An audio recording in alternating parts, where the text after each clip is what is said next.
Le mot interdit, réalisé par Léa Chalfoun, Céline Saïtir et Mario Chalfoun.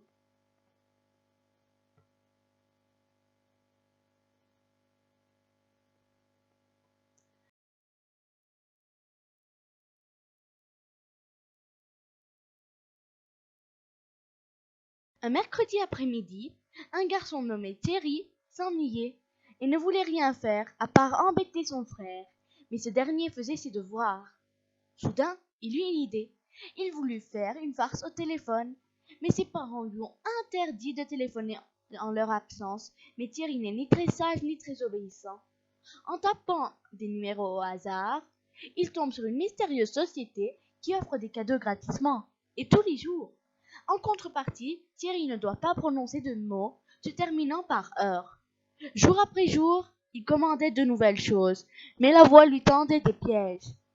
Mais il ne fit jamais de commande sans avoir réfléchi. Pourtant, un jour, il oublie la règle et les ennuis commencent.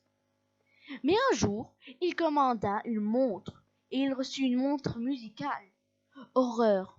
Dans un extrait de fureur, il dit qu'il voulait une montre qui marque l'heure. Et ce n'est qu'après l'avoir prononcé qu'il se rendit compte de sa terrible erreur. Il devint pâle comme un mort, son sang se glaça. Et c'est alors qu'un homme sortit des écouteurs du téléphone et lui dit qu'il n'avait pas respecté le règlement et qu'il paierait son erreur en allant travailler tout le reste de sa vie sur la planète Pixar. Soudain, il se souvint d'une chose. Il pouvait rendre les objets sans partir. Alors il dit à l'homme de Pixar que c'est ce qu'il voulait faire.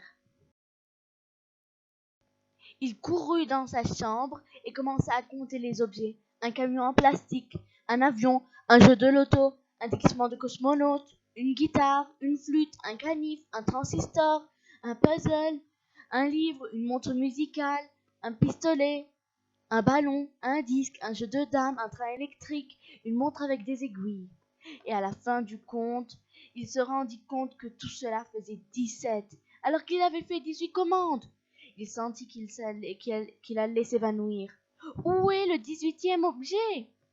Il pensa qu'il eût laissé cet objet quelque part dans la maison, mais il essaya vainement de s'en souvenir, mais rien. Il commença ses recherches dans la cuisine, puis dans le salon, dans la chambre de ses parents, dans le cagibi, mais il ne retrouvait pas l'objet qui pouvait le sauver d'une vie de malheur, loin de ceux qu'il aime.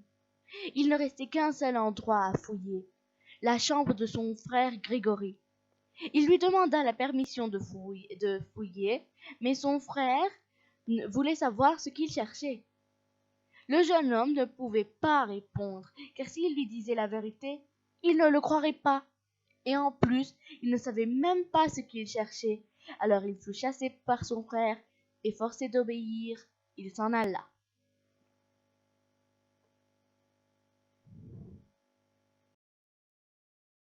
Cinq heures allaient bientôt sonner.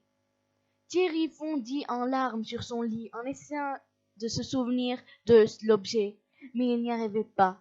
Le téléphone sonna, et ce fut la société tout gratis qui appela pour les objets.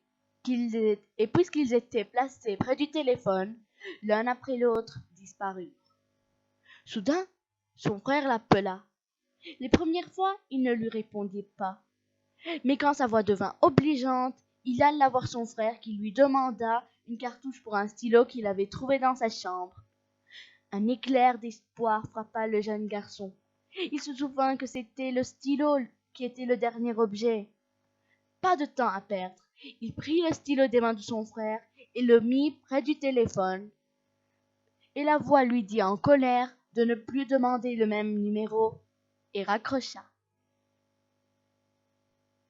Depuis ce jour, Thierry ne toucha plus jamais au téléphone, de peur de revivre la même aventure. Merci pour votre attention.